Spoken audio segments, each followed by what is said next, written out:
Yeah, she does. And she's Yeah, got she that does. evil little twinge in her eye, and she says, "Let's go 2 out of 3." I look at Kevin, and he says, "Whatever she wants." I take it back to Chris. Chris says, "Cool, let's do it."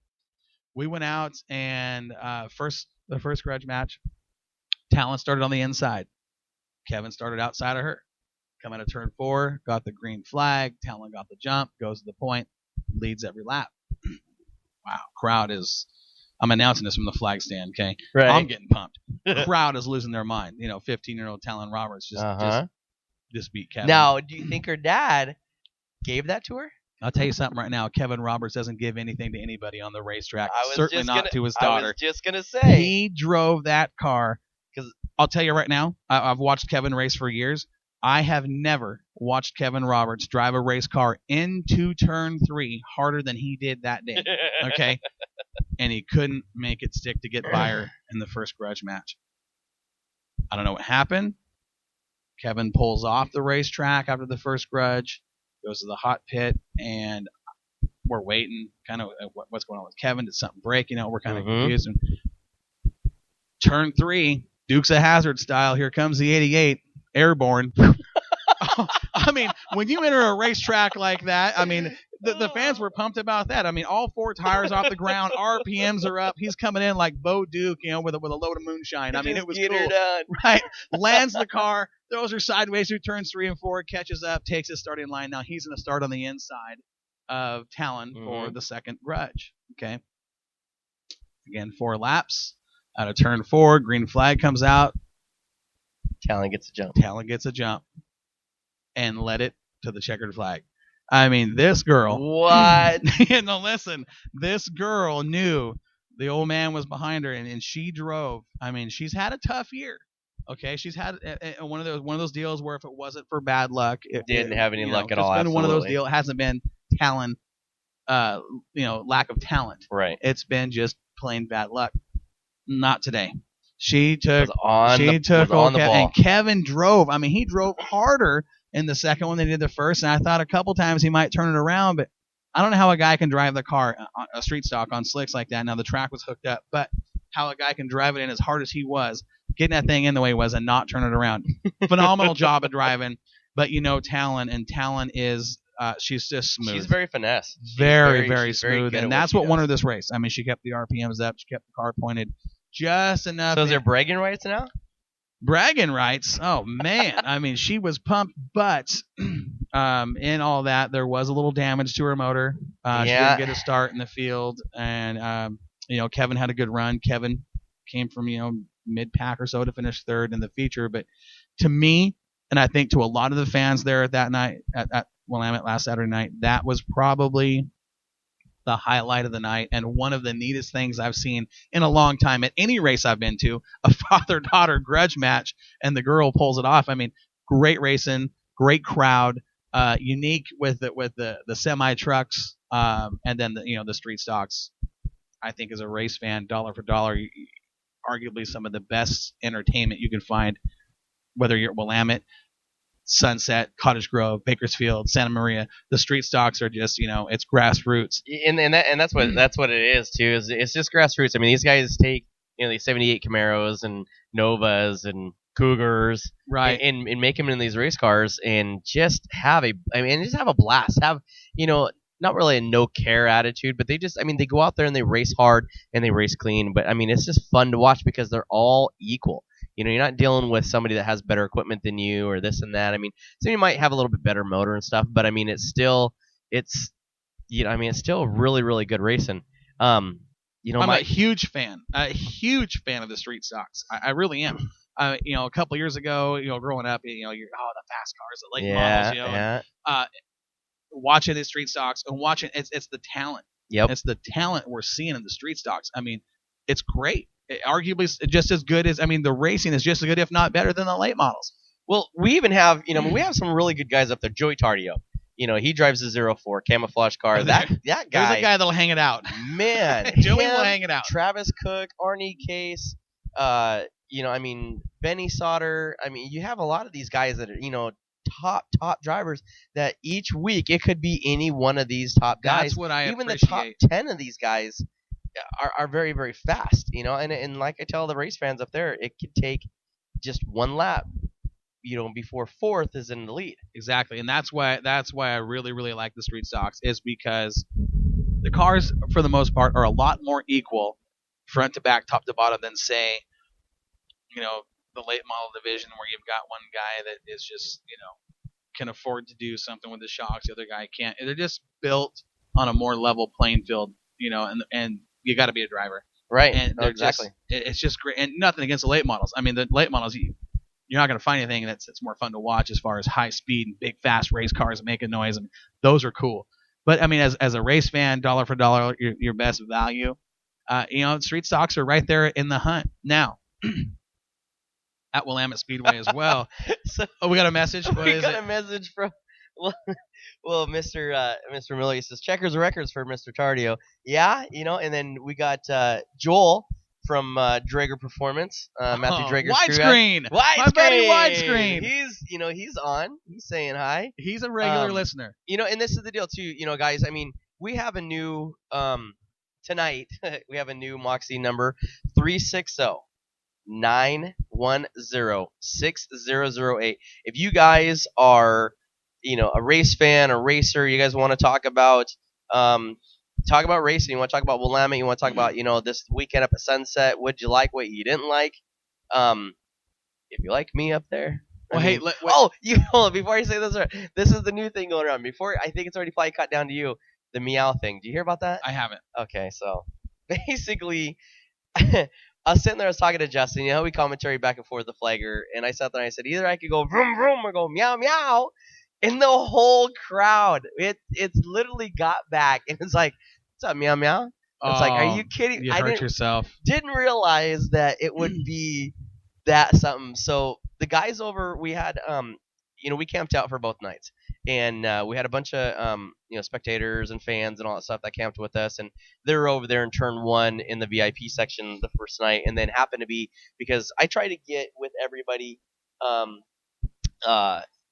I try to get around the whole track. You have to. You've got to talk to every team. Yeah, and with you have a front stretch. Me, I have a kind of a turn 1 and 2, a front stretch, and then a little bit over 3. Your pits are broken and then up. Try to go around and talk to those guys. And my thing is I don't want to let just the front stretch guys have all the attention or whatever. I go down to turn 1, or I go all the way down to turn 3 and 4. Just talk to race fans and stuff down there. To know that they're still, that I care about them. I mean, they pay to come see, why not have them, say on the mic and stuff. So I went down there. The fans that were up in the VIP booth in turn 1 were in the friggin' VIP booth in turn 4 on Sunday. I love it. Went, what's up, meow meow? It's like, oh man, that ruined yourself. Just crazy. Now listen, this weekend, another big weekend coming up for Willamette. Let's get into that real quick. We got about a half hour left on the show. We still got to have our caller, Mike Patterson from Santa Maria's on the call. Yeah, absolutely, yeah. Talk to us. But Strawberry Cup. Now you grew up at Willamette. I've grown up there. We know what the Strawberry Cup means to these drivers in the Northwest. It's one of those deals where you look at the schedule and say, okay, first week of June, this is the date that we're going to run that show. I'm going to be at Strawberry Cup. We're going to see a huge car count for Willamette Speedway, and I can guarantee you the stands will be packed like they were last week.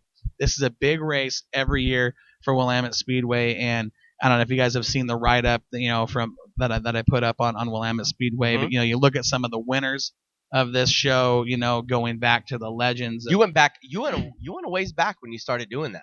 Well, and it's that's the history of this race. This isn't one where a guy might pull something off every now and then. We mentioned that with again, a good driver, but pulled off a Cinderella story. Tim Zeller taking the 2 engines in the shop, sitting there. That I need to make an engine. Puts them together, puts a rental Gertrude, a car that he got from Russ, and he goes out and wins the Strawberry Cup with it. One of the neater stories, Bruce Hipple holding off John Duty in the late stages in the rain. I mean, the rain started coming with a couple laps ago, and John Duty did everything he could to get by Hipple that night, and Hipple protected that bottom like he lived there, was not giving an inch to John. John put a bumper on him, and Hipple was just, smooth. Probably the biggest win of his racing career at Willamette Speedway. And we're going to see more of that this weekend. 98 degrees is the forecast. I know, temperature. Right? We're going to see dry slick. These guys are going to be, there's going to be some different setups. We're going to go from, the last race at Willamette was hooked up. It was horsepower. Now we're going to see guys messing with shocks and setups and getting these cars out in for what is guaranteed to be dry, slick conditions. And I'm so excited. And I was telling Sandy this week, I said, I can't believe we're already at the Strawberry Cup.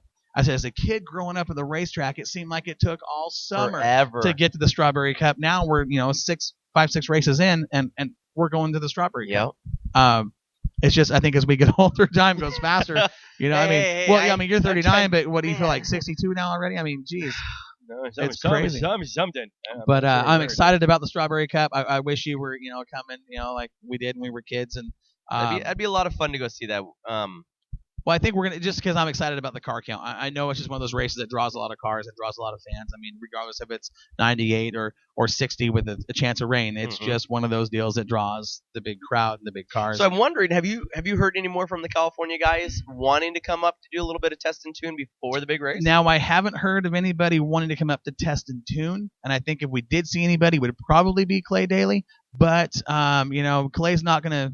He's not going to tell us what's going on with that. You know that. Clay will wait until the. He'll just roll up. Right. Yeah. But he's one of those guys that if he was coming, he wouldn't tell you anyway. That's right. He'd just be like, "No, we're just show up and get show up and then get our test on and take that data back to the shop at Twisted Motorsports and get our setup underneath us." But I'm hearing now, and you and I have both heard and kind of confirmed that several of the top California drivers are coming up for that show with Drake and Hogue and Daly and.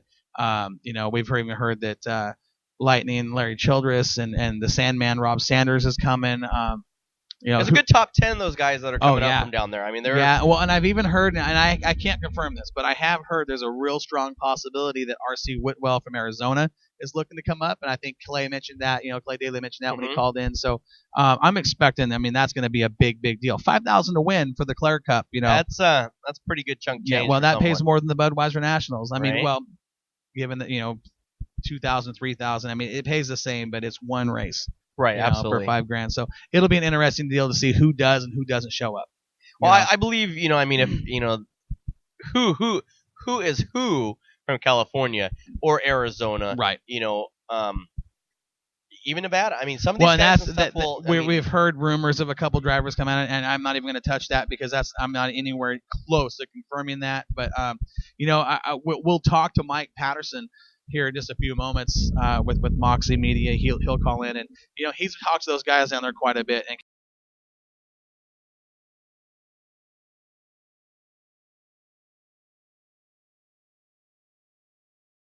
We'll get him on there about what happened. Now, we did have 3 Oregon drivers go down to the Nationals at Santa Maria. Darren Koffel went down. Brian Rob Mayo went down. Santa Maria, very, very similar to the old Willamette Speed.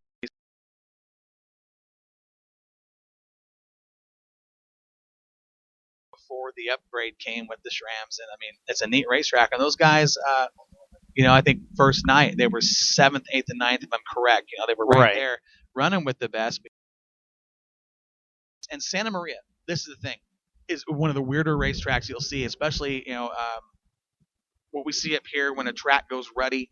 It's there's the threat of rain, the gray clouds, and track's hooked up. It's got a lot of moisture.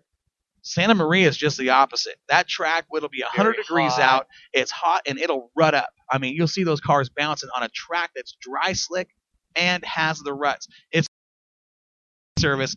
The weird thing about it is too, when I was watching some of the videos of Santa Maria, and they have bright yellow tractor tires around turn 1 and 2 and 3 and 4. And I've watched a lot of them and stuff prior to taking the green.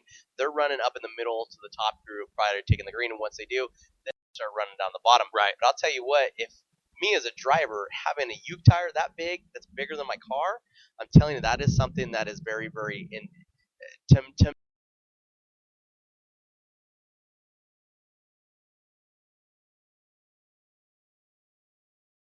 I mean, ask John Duty. He got into one down in Arizona. It took off the whole front clip of his car. It wrecked even that race.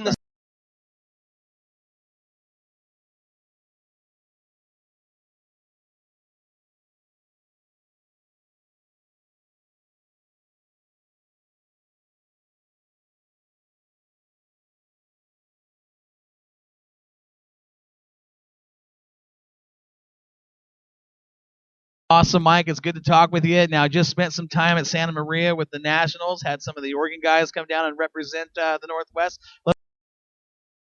There in California, bud. All right. Well, first of all, Saturday night we had a total of 131 cars and 6